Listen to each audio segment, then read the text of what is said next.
Good day. Welcome to Hunny Walia shows. I'm your host, Sonal Fool. Now, as we know, we are going for the election. We have different candidates. We have different candidates for mayor. And what we are doing in our efforts, we are talking one by one with everyone, bringing their prospects, what they are fighting for, what they're going to bring the changes to the city for our betterment. Today, we have a mayor candidate, Amarjeet Sohi, with us. So, give you a little bit about his background. He came to Canada when he was 18, young age. He learned how to speak English in Canada. Then he was working with the city as a bus driver. Then he became a city councillor, and then from city councillor to federal minister, and now he's jumping back in the city politics, being a candidate of mayor. Welcome, Mr. Sohi. How are you? Sunny, first of all, thank you so much for having me on your show. I am so honored that you have given me the time and looking forward to our conversation. Thank you, sir. So, sir, it has been a vast journey as a new immigrant, as a young person. You're still young by heart. Uh, so, coming to Canada, learning the language, entering in the politics, how the journey has been, and why did you decide to come back to the politics? Yeah, first of all, Sunny, I love our city. Edmonton is such a phenomenal community. I came here at the younger age, 18, and my brother Jagdev and his wife Rajinder sponsored me as a family class immigrant to come to Canada. And we moved here in 1981, and Jagdev moved here few years earlier from Vancouver to Alberta, to Edmonton, and we have lived here ever since. As I said, like many other immigrants, we go through our struggles. I couldn't speak the language, I didn't understand the culture, and I didn't know the Canadian way of life.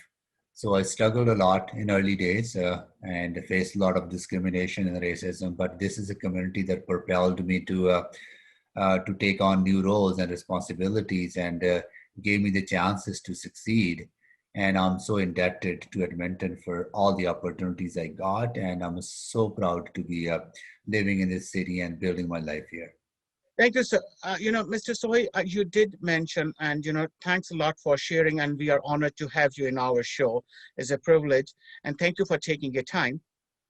You did mention racism, right? Racism is not just racism, it's part of the discrimination, it's part of, it's not accountable. It's discrimination, racism, harassment, violence, everything is together, right? They basically support each other, they're in line with. And now you're teaching also in Grand McEwen College as racism as one of your subject. What you think where we are and how you will be improving if you become a mayor? Yeah. So currently, I teach at McEwen University on leadership and anti-racism capacity building, and we engage with senior level leaders in the institutions, in our government and private sector, to really talk about the role of leadership in building inclusive communities, the role of the leadership in building anti-racist policies that allow people to fully participate in their organizations. And I have been doing that almost for a year now. And we also provide training, anti-racism leadership training to other institutions as well. I believe that we need to tackle racism head on. Canada is a wonderful country. Canada is one of the best countries to live in, but we can make it better. In order to make it better, we need to make sure there's no discrimination here. There's no racism here. There's no violation of people's human rights, whether they are people from disability communities, people from LGBTQ communities, racialized Canadians, or indigenous communities whose land we're building our lives here on Treaty 6 territory. So I take this very seriously, and as a mayor, I will make this a priority in investing in the resources, investing in policy, and working with community organizations to put them at the forefront of the work that is being done to build inclusive communities. And that's the role I will play by mobilizing and coordinating and collaborating with community organizations to build anti-racist policies that Edmontonians feel that Edmonton belongs to all of them, that they're part of this city. No, Mr. Soy, I 100% agree with you, right? Like, Canada is a wonderful country. Yes, when we is a wonderful country and we need improvement. Where we are, we have to go and Yeah, take few more steps to go ahead. yeah, I'm a safety person. We always say safety is fantastic, but it needs a continuous improvement because the laws are changing, requirements are changing, atmosphere is changing, needs are changing. So we have to move. And as you said, I agree with you. We have to implement more things to make it more better. The second thing is, sir, you have been in provincial also, sorry, municipal also, and you have been in federal also. yeah, To do any improvement, to do anything, we need money. yeah. And now we are just passing the pandemic. We are going to the post-pandemic, after pandemic. What's your plan are to support the small businesses and how we are going, where do we get the money? That's the Yeah. best thing for the So, improvements. so the state of the economy and how small businesses have struggled during COVID, particularly those businesses who rely on people coming into their stores, into their businesses, hair salons, restaurants, bars, and pubs, and all people-oriented services, grocery stores, other than some not grocery stores, clothing stores, for example, right, boutique shops, and all that. They have been really struggling. Commercial property owners have been struggling. Our downtown has been struggling because so many people who used to go downtown cannot go downtown anymore. So how do we recover from this COVID is a big issue. And we're going to put together policies that will put forward in front of Edmontonians to look at. But also along with that, Sunny, is the whatever new economy looks like.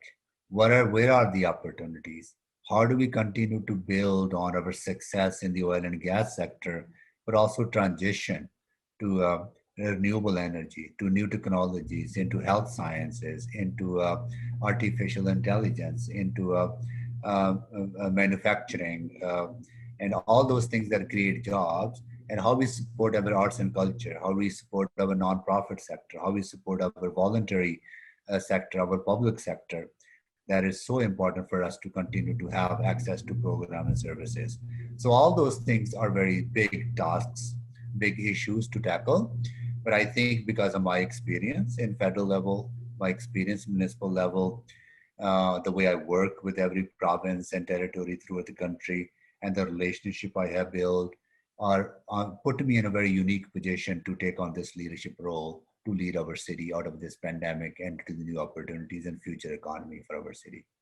No, I agree with you. Like being an immigrant, and then you know what the value of the money is, and how to use it, how to invest it when you have a limited sources, right? And then your experience as a city councilor and a federal minister, you will be able to implement those and use your connections. We did talk about the racism, right? And then we talked about the reforms and continuous improvement. Then it's a lot of things going on in a police reform too, right? The provincial is talking about, federal is talking about, the municipal also talking about, we need a change in the police, how they act, how they react, and what their policies and procedures are. What your thoughts are on that?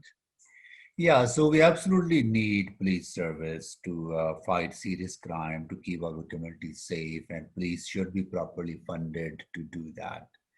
But there are also a lot of other things that we expect police to do, which should actually be done by social workers or mental health workers or addiction counselors or other social servants and people who work in that field. We ask police to do too much, and we rely on police to do so many things that they're not properly equipped or trained to do so. So we need to look at that mandate, see how we support our social sector, that they're the one who are responding to those issues along with police, where police is needed. But there's also about issues that are around accountability. There are a lot of racialized Canadians who don't feel safe in our communities, and they don't feel safe interacting with the police. So how do we build that relationship? I believe that I am in a very unique position because I have a very strong relationship with Edmonton Police Service. I was a police commissioner for 4 years, and I served on a number of boards and community organizations where we interacted with the police officers. I was the leading founder of the Millwoods Crime Prevention Council, so we worked with police during that time. And I also know a lot of my friends in the racialized communities who are hurt, who feel that police doesn't give them the proper service and the support, or that police violates their rights. So I know both sides, and I think I can bring them together to have a better dialogue and resolve these issues that are not dividing our communities, actually pulling us together and really allowing us to have these conversations that we can all work together on these issues. Thank you, Mr. Sohi. You're watching Hunny Walia shows, and I'm your host, Sonal Fool. Today, we have Mr. Sohi with Amarjeet Sohi with us. He is sharing his experience, his platform, why he will be a best candidate, or what he will be doing when he is a mayor of Edmonton, next mayor of Edmonton. Mr. Sohi, my next question is: we are talking about a lot about gondola. If it happens, we will be compromising Edmonton money, the city municipal money. Some says no. People are talking about it's going to create a job, it's going to create a tourism, and some will say it will be a burden on the community, or especially on the economy. What your thoughts are on that? So, economic growth is very important. We need to make sure that our economy is growing, that we're investing in infrastructure, that we're investing in community cultural facilities, recreational facilities, that we're helping our economy thrive. I have a very strong record of bringing money into the city from the federal government. I brought in close to a few $1 billion for the LRT expansion in our city. Getting rid of the rail crossing on 50th Street and 82nd Avenue, or Fort Edmonton Park investments that will allow more tourists to come to our city. And so projects that create growth, projects that create jobs are the projects that I would support. And the projects that don't create jobs, don't create growth, and don't help advance our community, those are the projects that may not be necessary in these difficult times. And private sector should be supported to encourage investments into our city. And if they're willing to do that on their own without any public support, then we need to look at those proposals to see do they fit into the city plan? Do they allow us to achieve what we want to achieve? Do they improve connectivity? Do they improve accessibility? And do they help grow our economy? I think that's the lens I would apply to the projects that the city would have to support. Mr. Sohi, you did mention about the continuous support. You have also talked about the businesses improving, bringing the private sector, and that you will be supporting the small businesses and the economy to grow and create more jobs. Yeah. By doing that, my question to you, how you will be protecting the environment. I'm basically leading the EPCOR project, which is coming in the River Valley. What your thoughts are on that? Climate change is an existential threat that our world faces. If there's no healthy environment, if there's no healthy ecosystem, then we will not be able to sustain our lives on this planet. So fighting climate change is everyone's responsibility. And I believe that for federal government to achieve its goal of being net zero emission by 2050, that cannot be possible without the partnership of municipalities. And municipalities have been playing a leadership role in tackling climate change, from waste management to recycling to encouraging energy retrofits and better standards for buildings, investing in a public transportation system, creating alternative modes of transportation for people to use, right? So all these investments are being made, and solar energy is a huge part of that. So how do we install solar panels? How do we install a renewable energy industry into the region, into Edmonton, is something I would take very seriously, but needs to be done in a way that it does not impact your natural environment, that doesn't take away green space from a pristine areas like the River Valley, right? So how do you balance that is something that we always struggle with. And this is something that, council continues to grapple. But at the end of the day, we need to realize that a project that help reduce emissions is a project that we need to seriously look at how we can support it at the same time reduce the impact of that on the environment. Thank you, Mr. Soy. You're watching Honey Walia shows with your blessing, with your love. We have completed 1 year and we are celebrating our first birthday with you. So if you own a business, you have a nonprofit organization, or you are part of any organization where you would like to advertise, we are giving you 1 month free advertisement through our shows. We will put your ads, we will run it during our shows, and there's no cost involved. It's free obligations. If for more information, please do contact us. Our phone number and emails are running down. Mr. Sohi, what message would you like to give us to our viewers? What I will say, Sunny ji, is that I will appeal to all Edmontonians is that please get involved. Get involved in campaigns, get involved in learning what candidates have to offer, what the platform is, and how they engage with you, and what is their history, what have they done for Edmonton in their past life, and accountability, and also making sure that they're living up to your expectation, your aspirations, and how they will help grow our economy, how will they help create environment that jobs are created, how do they look after the issues of sustainability, climate change, and how we look after our most vulnerable populations, from affordable housing to homelessness to mental health to addiction issues. We are facing an opiate crisis in our province. People are dying with overdose of drugs, and how we support those families and how we support those people and get them support that they are able to deal with their addiction and get better and get healthy. So ask these questions to candidates and get involved in the campaign. Please get out and vote. Election is going to be a few months away from now.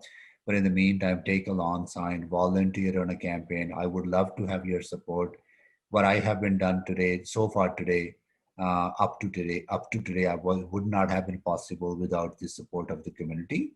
And what I am is the product of community and will continue to rely on community support to be successful. So I'm urging everyone and pleading everyone to please give me your support, work on the campaign, volunteer, take a lawn sign, make a donation to the campaign, and help us get our word out. Thank you, Mr. Sohi. And I echo your words, what you are saying.